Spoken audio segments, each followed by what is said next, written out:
사무엘상 1장 19절부터 29절까지의 말씀입니다. 사무엘상 1장 19절부터 28절까지의 말씀입니다. 찾으신 줄 알고 우리 합독하며 나가도록 하겠습니다. 시작. 그들이 아침에 일찍이 일어나 여호와 앞에 경배하고 돌아가 라마의 자기 집에 이르니라. 엘가나가 그의 아내 한나와 동침하매 여호와께서 그를 생각하신지라. 한나가 임신하고 때가 이름에 아들을 낳아 사무엘이라 이름하였으니 이는 내가 여호와께 그를 구하였다 함이었더라. 그 사람 엘가나와 그의 온 집이 여호와께 민년제와 선년제를 드리러 올라갈 때에 오직 한나는 올라가지 아니하고 그의 남편에게 이르되 아이를 젖대거든 내가 그를 데리고 가서 여호와 앞에 뵙게 하고 거기에 영원히 있게 하리이다 하니 그의 남편 엘가나가 그에게 이르되 그대 소견에 좋은 대로 하여 그를 젖대기까지 기다리라. 오직 여호와께서 그 말씀하신 대로 이루시기를 원하노라 하니라. 이에 그 여자가 그의 아들을 양육하며 그가 젖대기까지 기다리다가 젖을 뗀 후에 그를 데리고 올라갈새 수소 3마리와 밀가루 1에바와 포도주 1가죽부대를 가지고 실로 여호와의 집에 나갔던 어리더라. 그들이 수수를 잡고 아이를 데리고 엘게에게 가서 한나가 이르되 내 주여 당신의 사심으로 맹세하나이다. 나는 여기서 내 주 당신 곁에 서서 여호와께 기도하던 여자라. 이 아이를 위하여 내가 기도하였더니 내가 구하여 기도한 바를 여호와께서 내게 허락하신지라. 그러므로 나도 그를 여호와께 드리되 그의 평생을 여호와께 드리나이다 하고 그가 거기서 여호와께 경배하니라. 아멘. 저희가 이제 어제부터 사무엘서를 하기 시작하는데요. 이 사무엘서는 사사시대를 배경으로 하고 있죠. 사사시대를 거쳐서 왕정 시대로 넘어가는 것들을 이렇게 사무엘에서 보여주고 있습니다. 사사시대는 어떤 시대였습니까? 사사시대를 한마디로 표현한다면 자기 소견에 옳은 대로 행했던 시대입니다. 분명히 하나님이 이스라엘의 주인이 되심에도 불구하고 각 개인의 자기 소견에 옳은 대로 행했던 시대가 바로 사사시대입니다. 따라서 그 시대는 암울할 수밖에 없습니다. 그럼에도 불구하고 하나님께서는 그 암울한 그 시대 속에서도 하나님 나라를 어떻게 이끌어 나가시는지를 사무엘서를 통해서 보여주고 있습니다. 우선 사무엘서를 보기 전에 지난주까지 보았던 룻기와 연결해서 본다면 룻기도 역시 사사시대를 배경으로 하고 있고 사사시대 속에 그 암울한 그 상황 속에서 하나님께서 어떻게 하나님의 나라를 어떤 사람을 통해서 이끌어 가신지를 룻기서를 통해서 이렇게 알려주고 있습니다. 룻을 보면은 어떤 사람이죠? 이방 여인이었고 가진 것이 없는 여인이었고 과부였던 사람입니다. 그런데 그 여인에게 있었던 것이 있습니다. 그것은 무엇이냐면 하나님을 향한 믿음이 있었고 인애가 있었습니다. 따라서 하나님께서는 당시의 혈통이었던 이스라엘 백성의 사람들을 통해서 하나님의 나라를 이끌어가는 것이 아니라 믿음의 사람, 말씀에 순종하는 사람, 인애의 사람을 통해서 하나님의 나라를 이끌어간다는 사실을 룻기서를 통해서 우리에게 알려주고 있습니다. 우리 역시도 이미 공동체 안에 들어와 있죠. 이 교회라는 공동체 안에 들어와 있는데 우리가 다 이 공동체 안에 들어왔다 한다 할지라도 다 하나님 앞에 쓰임받는 것은 아닌 것 같습니다. 이미 공동체 가운데 들어온 자 하라 할지라도 하나님 말씀에 순종하는 자, 하나님만 바라보는 자가 하나님 앞에 쓰임받고 그것이 하나님 나라 가운데 온전히 그 일들을 감당하며 나가는 자가 되는 것을 말씀을 하고 있습니다. 그래서 먼저 들어왔느냐, 나중에 들어왔느냐가 그렇게 중요한 것 같지는 않아요. 이미 공동체 안에 있는 사람이냐, 최근에 공동체 안에 들어온 사람이냐, 그것도 중요한 것 같지는 않아요. 예전에는 말씀대로 살았는데 그게 중요한 것 같지는 않아요. 현재 내가 지금 말씀대로 살고 있느냐가 매우 중요한 것 같습니다. 왜요? 하나님은 현재 말씀에 순종하는 사람을 통해서 하나님의 나라를 이끌어 가시기 때문에 그렇습니다. 따라서 사무엘서 역시도 룻기처럼 암울한 시대적 배경 속에서 어떤 자가 하나님 나라 가운데 필요한 자고 어떤 자가 하나님께 쓰임받는 자인가를 알려줘요. 사무엘서에서 하나님은 사무엘이라는 사람을 통해서 하나님의 나라를 이끌어 가십니다.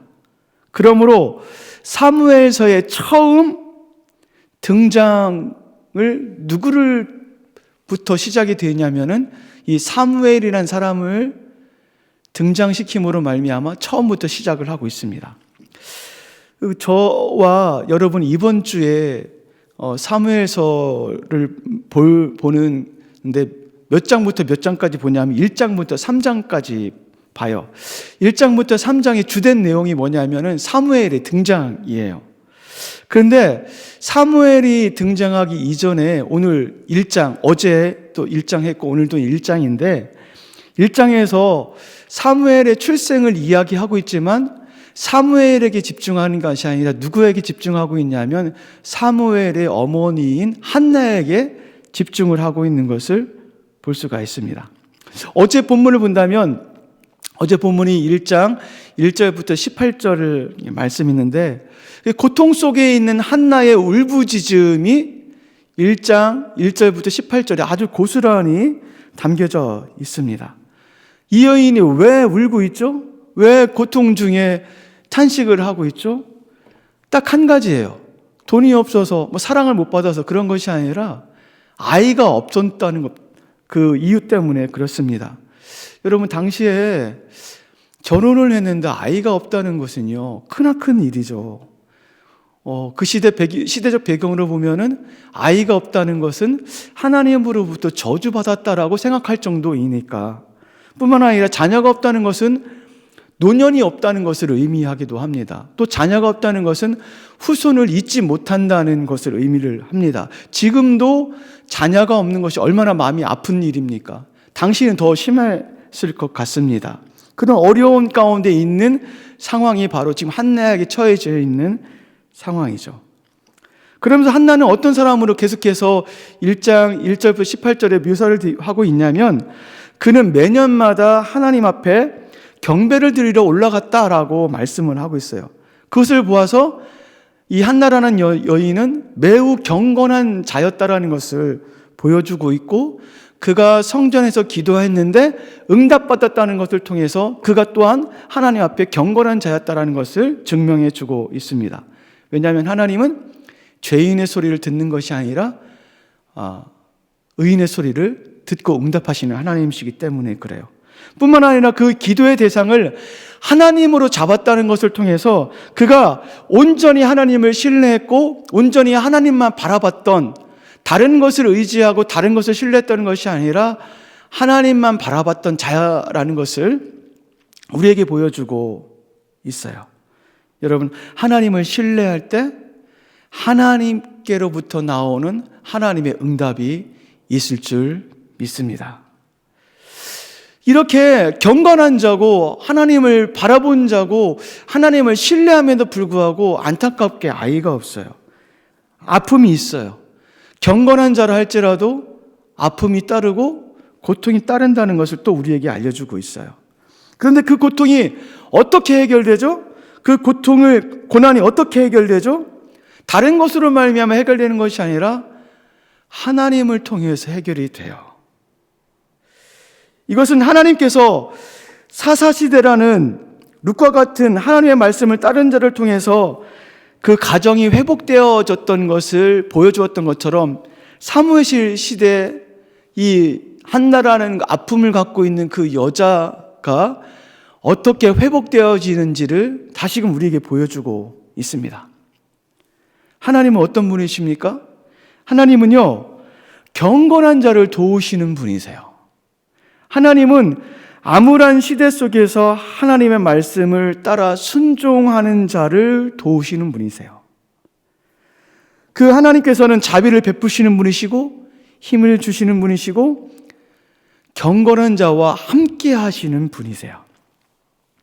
그러므로 그 사람을 통해서 하나님께서는 하나님의 나라 가운데 무너진 곳을 회복시켜 주시는 분이십니다. 이렇게 한나는 성전에서 하나님께 기도를 드렸죠.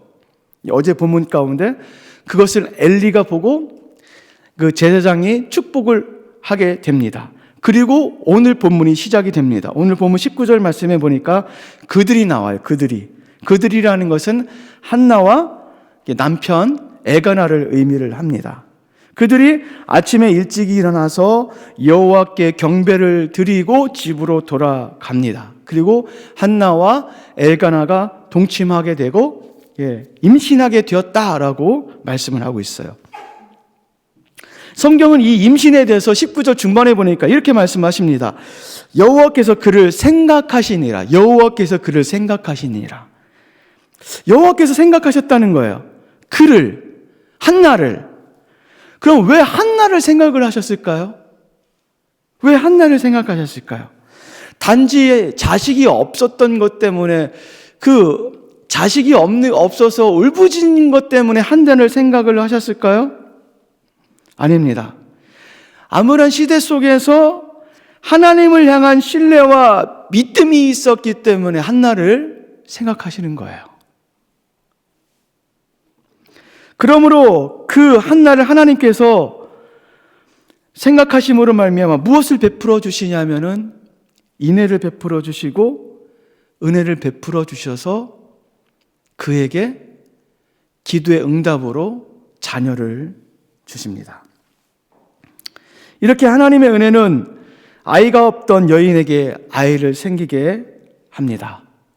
그리고 그 아이의 이름이 사무엘입니다. 사무엘의 뜻은 하나님께서 들으셨다. 한나가 기도했는데 하나님께서 들으셨다라고 해서 사무엘이라고 이름을 짓습니다. 그리고 21절부터 23절은 한나가 아기 사무엘을 어떻게 돌보고 있는지를 알려줘요. 21절에 엘가나와 온 집이 여호와께 매년제와 서원제를 드리러 실로로 올라가는 거예요. 22절 한나는 올라가지 않습니다. 22절 중반에 그 이유가 나옵니다. 아이를 젖댄 후에 여호와를 뵙고 거기에 영원히 있게 하겠다. 올라가지 않는 이유가 무엇이냐면은 아이를 내가 젖댄 후에 그때가 되면 내가 올라가겠다고 지금 이야기를 하는 거예요. 이 말 속에 어떤 한나의 마음이 좀 포함되어 있냐면 한나가 어렵게 얻은 아이잖아요. 그 사무엘을. 그렇기 때문에 좀 더 그 아이와 좀 함께 하고 싶다라는 마음도 포함되어 있을 뿐만 아니라 또 어떤 마음도 포함되어 있냐면 그 어렵게 얻은 그 아이를 이제 하나님 앞에 서원을 이행해야 되기 때문에 이행해야겠다는 마음이 이 말 가운데 고스란히 담겨져 있는 것을 볼 수가 있어요. 하나님은 그 아픈 마음 가운데 있는 그 한나를 돌보고 계시죠. 그리고 23절에 그 한나의 말에 엘가나가 뭐라고 대꾸를 하냐면 이렇게 대꾸를 해요. 그대의 소견에 옳은 대로 해라. 그대의 소견에 옳은 대로 해라. 여러분, 이 소견이라는 단어, 옳은 대로 하는 단어가 어디서 많이 듣던 단어 아닙니까? 사사시대 때를 대표하는 말이 자기 소견에 옳은 대로 하라는 거예요. 근데 이 사사시대에 대표했던 자기 소견에 옳은 대로는 되게 부정적인 말입니다. 근데 오늘 23절에 엘가나가 말한 그대의 소견에 옳은 대로 하라는 그것은 대단히 긍정적인 말이에요. 여러분, 왜 긍정적인 말입니까? 동일한 언어인데 사사시대를 대표하는 언어는 되게 부정적인데 이 엘가나가 지금 이야기하는 언어는 되게 긍정적이에요. 무엇이 다르기 때문에 그럴까요? 그것은 바로 무엇이냐면 하나님의 말씀에 맞느냐 안 맞느냐, 하나님의 뜻에 맞느냐 안 맞느냐가 있어요. 사사시대에서는 부정적인 것은 무엇이냐면 하나님의 말씀에 맞지 않고 자기 멋대로 살았다는 것을 이야기하고 해주고 있는 것이고, 오늘 23절에 있는 말은 무엇이냐면 네 말이, 한나의 말이 곧 여호와의 뜻에 맞기 때문에 옳다라고 지금 이야기를 해주고 있는 것입니다. 사랑하는 여러분, 하나님께서는 우리에게 우리의 소견대로 행하고 생각할 수 있는 자유를 허락해 주셨습니다. 그런데 중요한 게 있습니다. 그것은 무엇이냐면 자기 소견에 옳은 그 행동과 사고가 하나님의 뜻에 맞느냐 안 맞느냐가 되게 중요합니다. 우리 믿음의 사람들이 해야 될 것은 무엇이냐면 우리의 사고와 행동을 끊임없이 하나님의 뜻에 맞추고 하나님께서 원하시는 것이를 끊임없이 체크하는 것이 필요하죠. 그럴 때 하나님께서 우리를 통해서 하나님의 일들을 감당하시는 것을 알 수가 있어요. 이렇게 한나는요, 아기 사무엘을 젖되기까지 함께 하면서 서원을 이행할 준비를 지금 하고 있어요. 그리고 24절부터 28절에 보면 지금 한나가 그 서원을 이행을 합니다. 드디어 절대 날이 다가왔습니다. 한나는 아이를 데리고 여호와의 집에 오르죠. 그리고 25절에 보니까 숫소를 잡고 당시 제사장이었던 엘리를 찾아가서 27절에 이렇게 이야기를 합니다. 이 아이를 위하여 내가 기도하였더니 내가 내게 구하여 기도한 바를 여호와께서 허락하신지라. 내가 예전에 여호와께 구했는데 당신 앞에서 구했지 않았습니까? 근데 그 응답으로 지금 그 아이를 내가 받았습니다. 지금 이렇게 인정을 하는 거예요. 하나님으로부터 그 아이를 얻었습니다라고 지금 인정을 하고 있습니다. 그리고 28절에 또 이렇게 이야기를 해요. 그러므로 나도 그를 여호와께 드리되 그의 평생을 여호와께 드리나이다 하고 그가 거기서 여호와께 경배하니라. 여호와께서 주셨기 때문에 내가 여호와께 드리겠습니다. 주님만 찬양합니다. 라고 이야기를 하고 있어요. 여러분, 이 뉘앙스의 말을 어디서 좀 듣지 않았습니까? 어디서 들었나요? 욥기서에 보면 욥기 1장 21절에 보면은 욥기 모든 것을 다 이렇게 잃어버려요. 자녀, 짐승, 가축, 재산 다 날려버리고 나서 그가 고백이 뭐라고 고백을 하냐면 주신 이도 여호와시요 거두신 이도 여호와시니 여호와께만 영광을 돌리고 경배하나이다라고 욥이 이야기를 해요. 근데 오늘 동일하게 누가 이런 고백을 하고 있냐면 한나가 고백을 하고 있어요. 여러분, 이 고백은 어떤 사람들이 고백할 수 있는 고백이냐면 하나님을 철저히 만나고 하나님을 향한 신앙을 갖고 있는 사람만이 할 수 있는 고백이에요.